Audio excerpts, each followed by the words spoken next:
صدق الله العظيم وصدق رسوله النبي الكريم الأمين.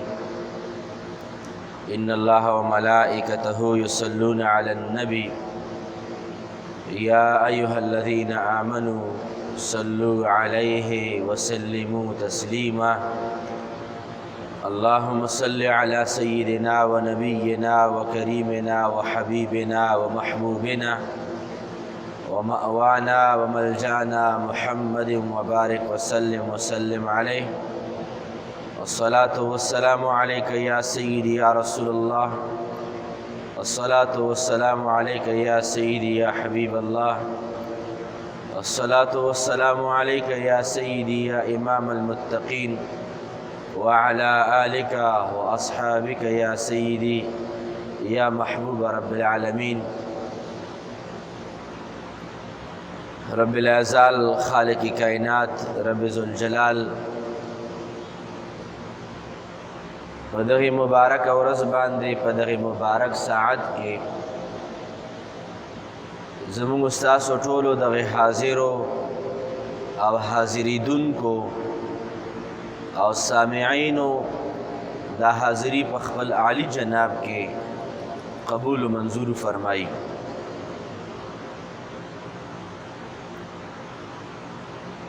تیرہ جمعہ باندې د اسلام یو اهم فریضه په حق کې مختصر غوند خطاب د ستاسو په جناب کې وړاندې شوی او د هغه فریضه څه اهم فضایل او بعض مسائل د دې مبارکې جمعې د خطاب حصہ ګرځولو کوشش کوم.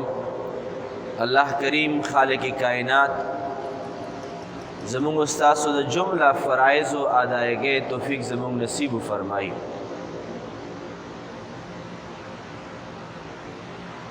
اسلام بنا په 5 سيزونو ده چې دا زموږ ستاسو الحمدلله د معشومانو نه تر معشومانو پورې دغه خبره معلومات دي چې پنځ بنا د اسلام کم دي چې هغه کې کلمه طیبه، منځ، روژه، زکات او حج چې دا تقریبا هر چاته معلومه ده. حج ولې فرض دی؟ داغه فلسفه څه ده؟ دا یو ځان لا ټاپک دی چې په دې باندې ان شاء الله العزیز خبرې کوو. خو لیکن په 13 جمعه باندې موږ گزارش کړو چې حج په چا فرض دی. هغه وضاحت شاید چې موږ تاسو ذهن په خلاص شوی وي. خدا حج چې په چا فرض شو او چا د حج سعادت نصیب شو، خدای پاک دغه انسان ته کم مقام ورکوي، کم سعادتونو نه د دغه انسان نامه اعمال ډکیږي. په دې باره کې نن 2-3 خبرې عرض کول غواړو. الله کریم د موږ ستاسو حج مبرور بار په ژوند کې نصیب فرمایي.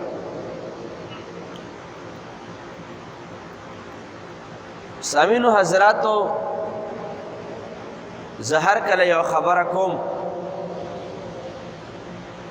چې کوم څیزونه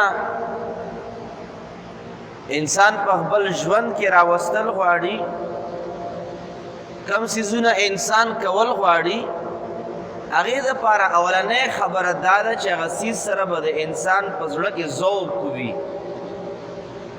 انسان به شوق وي. هټ کر دغه خپل خبره نه یو خبره باندې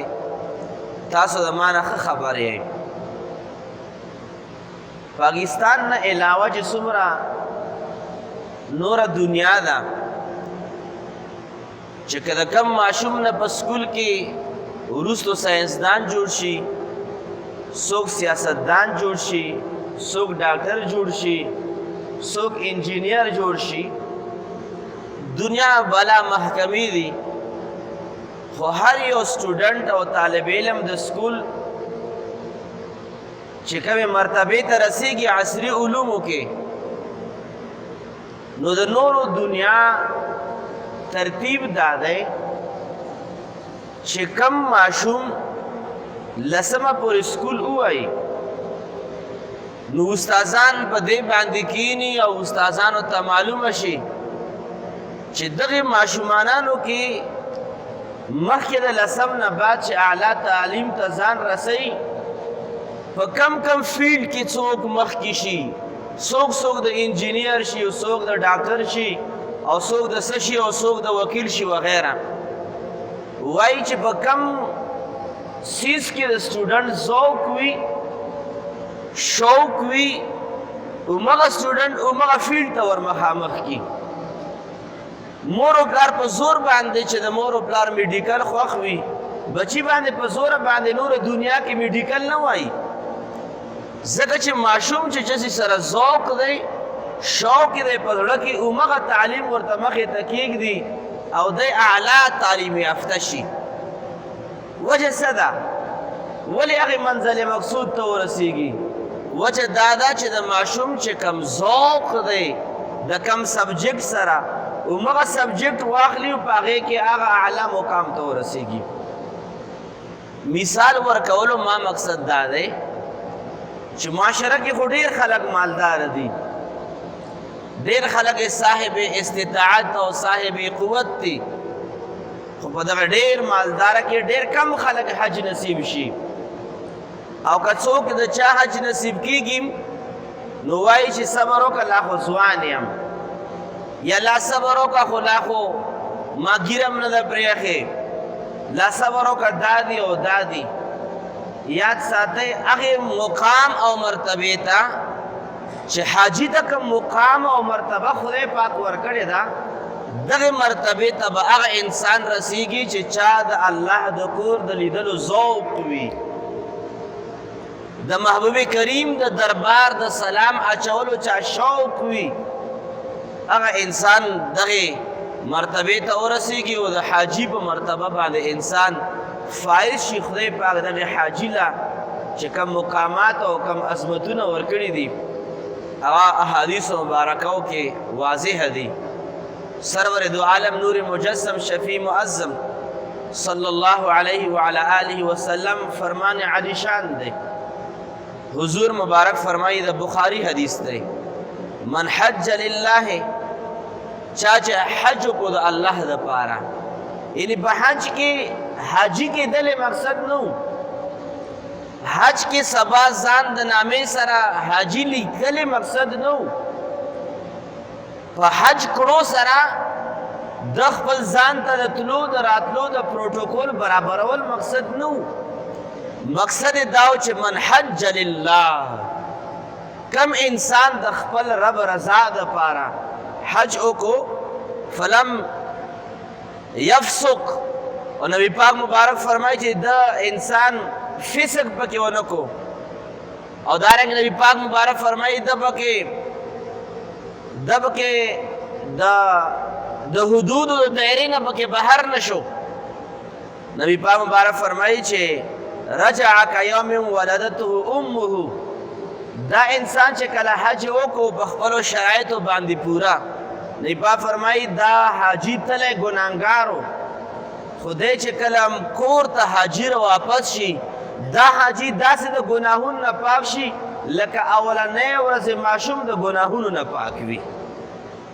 اسی څومره لوی عظمت دی د څه شي د حج د ادایګۍ. ځکه علما لیکي دا خبره مونږ عامه اورېدلې ده چې بعضې عبادات صرف جاني دي لکه مونځ، بعضې عبادات صرف مالی دي چې د مال عبادت دی لکه زکات، وایي چې بعضې عبادات داسې دي چې مالی او جاني دواړه دي لکه حج. حج هغه قرباني غواړي، د بدن قرباني هم غواړي، د مال قرباني هم غواړي. نو چې کله یو انسان د بدن قربانۍ او تکالیف ہوتا او د مال قربانۍ ته تیار شو، نو خدای پاک ولا پیغام ورکوي ته ما دپاره حج وکړه لاړ به شې په انبار ګناهونو سره ګناهونه به د دومره زیات وي لکه د ځمکې او د اسمان خلا ګناهونه به د دومره زیات وي لکه د سمندر جاګ ګناهونه به د دومره زیات وي لکه د صحرا ذرات خو لیکن دغې تمامو ګناهونو سره ته لاړ شه هلته د خدای پاک د کور طواف وکړه هلته بخښنه وغواړه صفا مروه وکړه منا له لاړ شه شیطان ووله عرفات کې ودرېږه سرتور سر ودرېږه رب ذوالجلال پیغام درله رالېږي تا د مال قرباني م ورکړه د جان قرباني م وکړه رب فرمایي د دغې قربانۍ بدله دا ده تلی ګناهګار وې ګناهونه داسې صفا راغلې لکه په کمه ورځ باندې ماشوم پیدا شي او د ګناهونو نه صفایي الله کریم دې موږ ستاسو نصیب وفرمایي دا ګوره لوی اعزاز دی خو لیکن الحمدلله مسلمانانو شوق و ذوق شته خو لیکن ډېر کره ته داسې وي چې دغې عظیم سعادت نه انسان محرومه پاتې شي او دا م یاد ساتئ چې د کومو خلکو شوق تیر شوی د حج ذوق یې تیر شوی دی نو تاسو د هغې تاریخ وګورئ زموږ ستاسو امام الائمه کاشف الغمه سراج الامه امام ابو حنیفه رضی الله تعالی عنه هغه مبارک په ژوند کې 55 حجونه کړي وو اول حج په 15 کال باندې وکړو 15 کال عمر کې وو چې امام اعظم ابو حنیفه رحمت الله علیه حج وکړو او د مرګ تر کاله پورې په ټول عمر کې بیا حج ترې نه قضا شوی 55 حجونه یې کړي وو حضرت سیدنا آدم علیہ السلام مبارک د بعضو اقوالو مطابق 100 حجونه بعضې اقوالو مطابق 50 حجونه آدم علیہ السلام مبارک کړو آدم علیہ السلام مبارک د سریلنکا په سرزمین باندې آدم علیہ السلام د اسمان نه راکوز شوی دی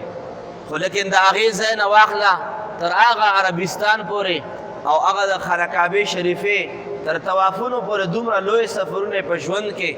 50 یا 100 حجونه دوی مبارکو کړي دي پیغام پکې دا ورکوي چې دغې ذوق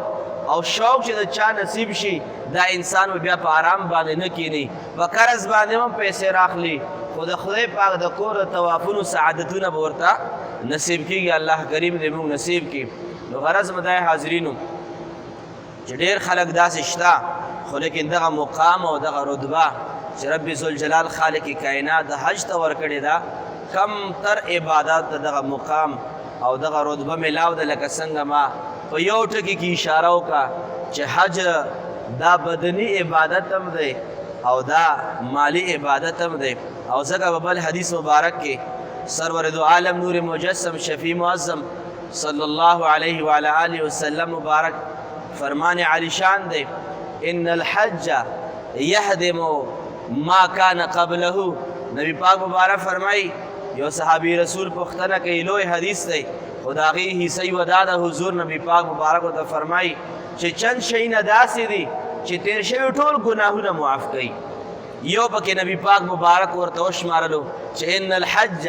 یهدم ما کان قبله حج داسې یو عبادت دی چې تیر شوي ټول ژوند ګناهونه ورسره رب ذوالجلال معاف کوي او څومره ګناهونه معاف کوي د څو کالو ګناهونه معاف کوي بس که ته په شلم کال باندې لاړې د شلو کالو ګناهونه معاف کېږي چې کله انسان بالغ شي د هغې نه بعد دارنګ یو کس دی په 500 کالو کې لاړو یو کس دی په 80 کالو کې لاړو چې څومره ژوند تا تیر کړی دی او د بلوغ نه بعد انسان کم ګناهونه کړي دي حضور نبی پاک مبارک فرمایي تیر شوي ګناهونه بچې تیر دستا هر څومره کالونه دي تیر شوي ټول ګناهونه ورسره رب ذوالجلال معاف کوي الله کریم دې موږ حج مبرور نصیب فرمایي زیات وضاحت طرف ته نظم بل حدیث مبارک چې حضور نبی پاک مبارک ارشاد فرمایي په دې کې یو اهم مسئلې طرف ته اشاره رسکول غواړم حضور نبی پاک مبارک ارشاد فرمایي چې تابعوا بین الحج والعمره نبی پاک فرمایي بار بار حجونه وکړئ بار بار عمره وکړئ بار بار حجونه وکړئ او بار بار عمره وکړئ حضور نبی پاک مبارک فرمایي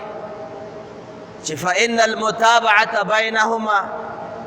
تنفی الفقر والذنوب. نبی پاک فرمایي چې انسان چې بار بار حج کوي دوه څیزونه د انسان نه ریشي، دوه څیزونه د انسان نه ختموي. نبی پاک مبارک فرمایي یو غریبي ختموي او بل ګناهونه ختموي. تصور دا چې حج له لاړم ما وواته لکه لس لکه روپۍ ولګولې، هسې نه چې غریب شمه. حالانکې نبی پاک فرمایي چې که غریب مالداره بشي، غریبي خو په حج باندې ختمیږي، غریبي په عمره باندې ختمیږي. څه کسان ډېر وي د مالی حالاتو په دلدل کې ګیر وي، یا د قرضونو په دلدل کې ګیر وي، یا څه قسمه قسم تکالیف وي، مالی تکالیف وي. حضور نبی پاک علاج وښودو چې ته لږ د خدای پاک کور له لږ ورشه، هلته یو څو چکري ووه، صفا مروه کې لږې منډې ووه او د خدای پاک کور مخې ته ودرېږه چې خدای غریب راغلی یم. نو د غریب دربار له چې ورشې تلی به غریب وي چې راځي رب ذوالجلال به خینات درکړي وي، ګناهونه به معاف وي. خو ورسره نبی پاک مبارک دو فایدې وښودې، یو دنیاوي فایده او یو اخروي فایده. مالم د عمرې او د حج سره زیاتېږي او ګناهونه ورسره معاف کېږي. او نبی پاک مبارک یې مثال ورکوي چې د حج او عمرې سره د انسان ګناه او غریبي څنګه ختمېږي. حضور نبی پاک مبارک ارشاد فرمایي چې لکه څنګه یو بټۍ ته سونه ورګزار کې د مختلف خیرو او د خاورې او د مختلفو څیزونو سره، اوسپنه ورګزار کې، سپین زر ورګزار کې، سونه ورګزاره کې بټۍ ته، او هغه اوس وځېږي او چې کله سونه او سپین زر او کله اوسپنه د بټۍ نه راوباسې نو ټول خیره ختم شوی وي، ټول خیره ته رژېدلی وي. حضور نبی پاک فرمایي چې لکه څنګه په بټۍ کې اوسپنه او سپین زر او دارنګې لوحه د دې نه خیره ختمېږي، دارنګې چې انسان هلته لاړ شي. او په دې کې لږه علماو یو باریکه خبره کړې چې دغې سره بیا ولې تشبیه ورکړه چې اور ته انسان اوسپنه ورګزاره کړي چې دا اوسپنه تپش تکلیف لږ برداشت کوي. او دا حج چې دی دې کې هم تکالیف شته، عمره کې هم تکالیف شته. هسې په دومره په ارامه باندې غریبي هم نه ختمېږي او دومره ګناهونه هم زر نه ختمېږي، لږ تکلیف به برداشت کوي. خو یاد ساتئ چې چا حج او عمره کړې ده هغوی چې کم تکلیف په حج او عمره کې انسان ته ملاویږي، هغې کې چې ځان له کومه مزه پرته ده هغه صرف حاجیانو او معتمرینو ته پته ده. الله کریم دې موږ ستاسو نصیب وفرمایي. په دې حدیث مبارک کې وضاحت به صرف د یو خبرې دا وکړم. حضور نبی پاک فرمایي چې بار بار حجونه وکړئ او بار بار عمرې وکړئ. د دغې حدیث مبارک په شرحه کې علما لیکي چې که چېرې یو حاجي صاحب دی یو حج دوه کړي دي، یو کس دی هغه عمرې دوهم کړي دي او په چم ګاونډ کې غریبان شته، محتاجه خلک شته، دا د عمرې او د حج پیسې د غریبانانو نه ورکړي او که حج له لاړ شي، دا پیسې د عمرې والا د عمره په وکړي که غریبانانو له ورکړي. په دې کې علما کرامو لږ وضاحت لیکلی او په غور باندې واورئ، ځکه چې عوام په دې وخت کې ډېرې زیاتې فتوې لګوي په حاجیانو باندې. په دې کې مسله دا ده، یو جواز ده او یو د فضیلت خبره ده. یو کس سره پیسې دي او هغه غریب مدد هم کولی شي او حج یا عمرې هم تللی شي، دواړه جایز دي. که حج عمرې له لاړو جایز دي او که غریبانانو باندې تقسیم کې دواړه جایز دي. په دې کې ورته خپل اجر ملاویږي د صدقې او هلته به د حج د عمرې خپل ثواب ورته ملاویږي. جایز ولا دواړه دي، خو افضل کوم دي؟ نو علما په دې کې دوه رایې دي. بعضې علماو رای دا ده چې غریبانانو سره مدد د افضل دی د حج د عمرې نه، نفلي حج عمرې نه. او بعضې علماو دا موقف دی چې نه، حج او عمره زیات افضل دی. او ټول نه اول چې کله امام ابو حنیفه رحمت الله علیه کله دغې مسئلې تحقیق فرمایلو، نو اول فتوا یې دا ورکړه چې صدقه ورکول د زیاتو حجونو عمرو نه غریبانان ته صدقه ورکول افضل دي. خو چې کله دی مبارک بیا بار بار حج له لاړو هلته مشقتونه وکتل، هلته تکالیف وکتل، پیدل مزل وکتې، صفا او مروه یې وکتل، د شیطانانو ویشتلو هغه لارې وکتې، په عرفات کې په ګرمۍ کې ودرېدلې وکتل. واپس امام ابو حنیفه رحمت الله علیه فتوا بدله کړه او وی فرمایل چې غریبانانو نه زیات ثواب په دې کې دی چې غریبانو له صدقه ورکړي، زیات ثواب په دې کې دی چې د الله کور طواف وفرمایي، حج له لاړ شي او عمرې له لاړ شي. علماو بعضې علما کرامو دا موقف اختیار کو، خو لیکن که چېرې دې خبرې وضاحت څه په دې الفاظو باندې هم وشي چې که چېرې څوک وزداری عمرې له هم ځي او غریبانو سره تعاون هم کوي، عمرې له هم ځي غریبانو سره تعاون هم کوي، او که چېرې دومره هم وسداره نه یو پکې کوي نو که بیا یې حج او عمرې له لاړو صحیح ده، او که غریبانانو باندې تقسیم کې هم صحیح ده. که چېرې اخلاص وي پکې حج کې هم رب ذوالجلال ته راضي شي، او که چېرې اخلاص وي پکې غریبانانو باندې صدقه کولو باندې هم رب ذوالجلال راضي کېږي. خو د عوامو دا خبره 100% غلطه ده چې دا حج نه قبلیږي. په چم ګاونډ کې غریب دی ورسره او دا یې شلمه عمره ده، دا عمرې نه قبلیږي، الله یې نه قبلوي. دا خبره د قرآن او د حدیث خلاف ده، دا د حدیث خلاف فتوا ده. حضور نبی پاک فرمائی بار بار حج وکا، حضور نبی پاک فرمائی بار بار عمره وکا. او په یو بل حدیث مبارک صحیح ابن حبان کې امام ابن حبان رحمت الله علیه او حدیث مبارک لیکلی، حضور نبی پاک مبارک فرمائی چې رب ذوالجلال فرمایلی دي چې کم انسان لا ز صحتم ورکم او مال او دولتم ورکم او په پنځه کاله بعد د حج لرانغلو، نبی پاک مبارک فرمایي چې خدای پاک فرمایي چې دا انسان چې په صحت او په مال باندې برابر دی او د نن حج وکړو بیا 15 کاله په تېر شول او په شپږم کال باندې حج نه لاندړو، نبی پاک فرمایي چې خدای پاک فرمایي دا زما د خیر نه محرومه شو. یعنی علما لیکي چې کم از کم په 15 کال باندې مالداره کس له حج ضروري دی، یعنی پکار دی چې لاړ شي، مستحب دی چې لاړ شي. ترغیب دی محدثین ملا علی قاری رحمت الله علیه دغه حدیث په شرح کې لیکي چې دې حدیث مبارک نم دا پته لګي چې مالداره کس چې په صحت هم برابر وي او په وس باندې هم برابر وي 15 شپږم کال باندې حج له تک پکار دی. نو دغه روایاتو نه دا پته لګي چې که څوک بار بار عمرې لځي یا بار بار حج لځي او چم گاونډ کې غریبانان وي نو هغه بار بار حج لتلی شي، عمرې لم تلی شي. عوام به دا فتوی نه لګوي چې نه حج قبول دی نه عمره قبوله ده. په شل حجونو باندې او بعضې عوام پکې لږه مبالغه وکړي چې دا حجونه به خدای پاک په مخ باندې ورته ولي، دا عمرې به ورته خدای پاک په مخ باندې ولي، حالانکه حضور نبی پاک فرمایي بار بار حج وکړئ، بار بار عمره وکړئ. دا د حدیث مبارک فرمان دی. پاتې چې کله شریعت رالو او د شریعت احکامات رالل بیا د ما او د ستا د ذهن او د فکر او د سوچ چې کم معیار دی دا په شا باندې ګرځي. حالکه څنګه ما عرض وکړو که چېرې چا او بیا په کم ځای کې علما لیکي چې کم ځای کې د ده تعاون ته د حاجي او د معتمر تعاون ته دومره ضرورت دی چې که چېرې دی حج له لاړو دا پیسې تقسیم نه کړي دا خلک به هلاک و تباه شي، نو بیا په ده باندې لازم دی چې صدقه وکړي. خو که چېرې داسې حالات وي چې یو بل سره تعاون دی لګیا دی روان دی چا لږه او چا ډېره، نو بیا علما لیکي چې د صدقې نه افضل حج او عمره ده. نو د دې د وجې نه حاضرینو ما مقصد د دغې ټولو خبرو دا و چې څنګه تېره جمعه باندې ما عرض وکړو چې حج ته خو لا ډېرې ورځې دي، خو په دې ورځو کې زما د دواړو جمعو د بیان مقصد او غرض دا و چې اوس د داخلو ورځو دي